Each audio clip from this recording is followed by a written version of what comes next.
I apologize in advance for not having a mouse because I have one USB port on this laptop. I have an adapter, but it's not here. It's just classic. Okay, so I want to explain how the screenshots happen.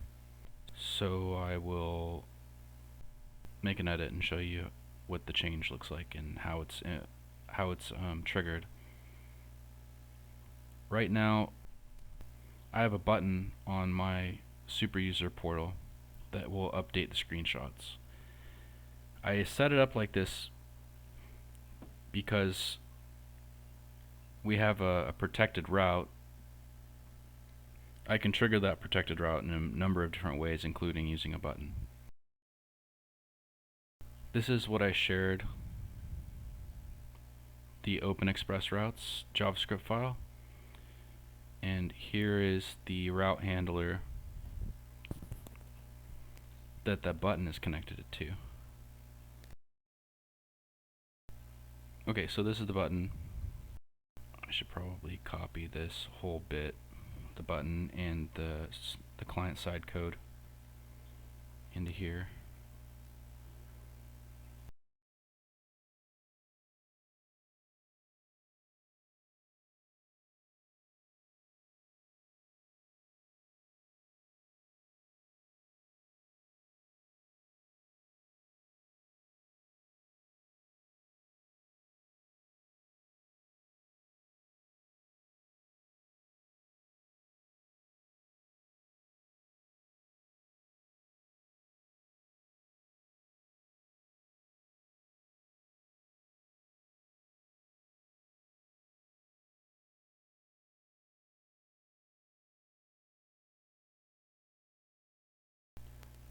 This has to do with, there's a chart here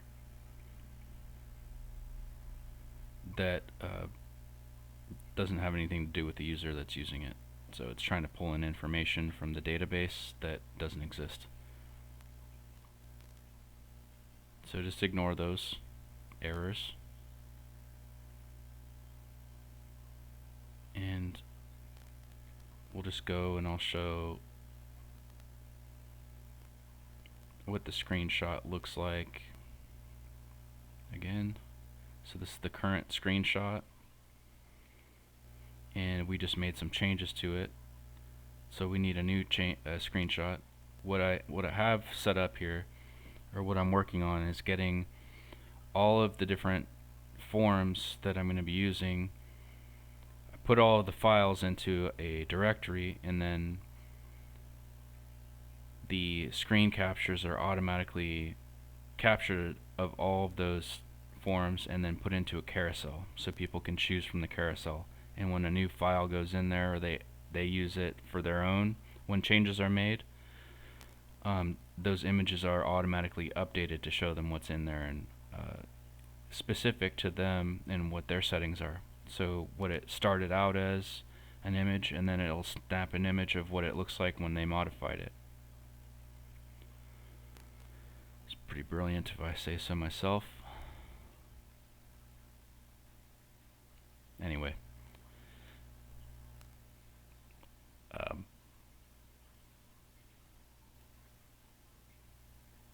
so here we go. We're going to update the screenshots, and then here's the terminal showing the screenshots are updated. If we get out of there, and then I use this is BB, and that stands for that's just a shortcut for another app, BTOP, which shows this cool, shows like all the statistics for the server. So when I run this, here's a thing about this.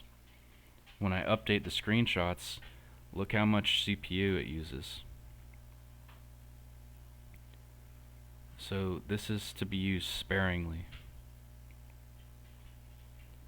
because if you have this available to all your users, or in my case all of my users, I might be seeing this happening constantly, so I might have to figure out another way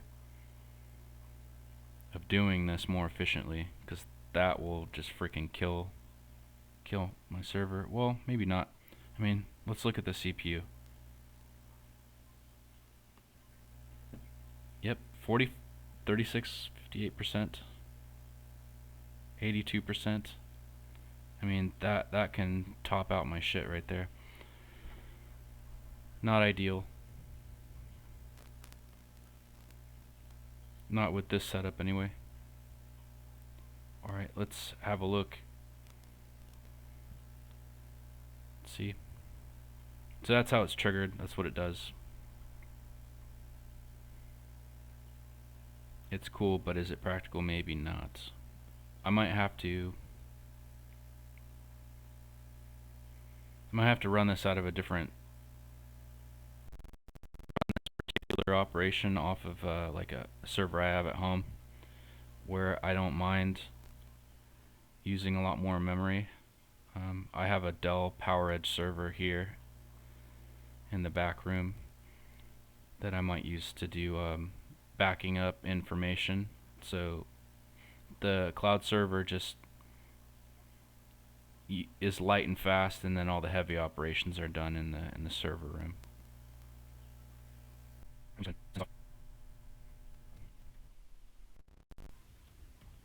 And if you're wondering what the fuck QCOM is, or micro init, those are just helper scripts that let me write commit, and then it runs a little script, asks me if I want to add an additional comment. They're really lightweight. One sets it up. They're just things I use to make things go faster for me. So if you see that, you won't need to use it. They're Linux scripts. So when I don't add an optional message, it will insert this message right here. So if I don't feel like adding a message, it will just add the date and time that it was committed.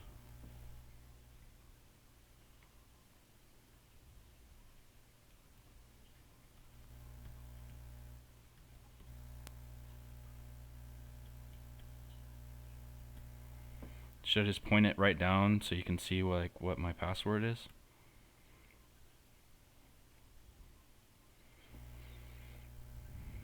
I think this is a terrible spot for a frickin' camera.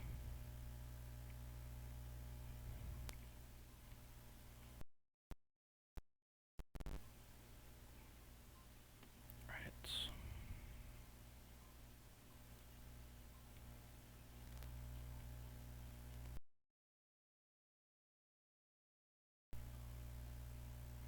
Okay, cool. So yeah, all the client-side code button and then the client-side script is there. It's not highlighted within this because it's commented out, which is what I wanted. Alright. Now I have to edit this so it's not so painful to watch.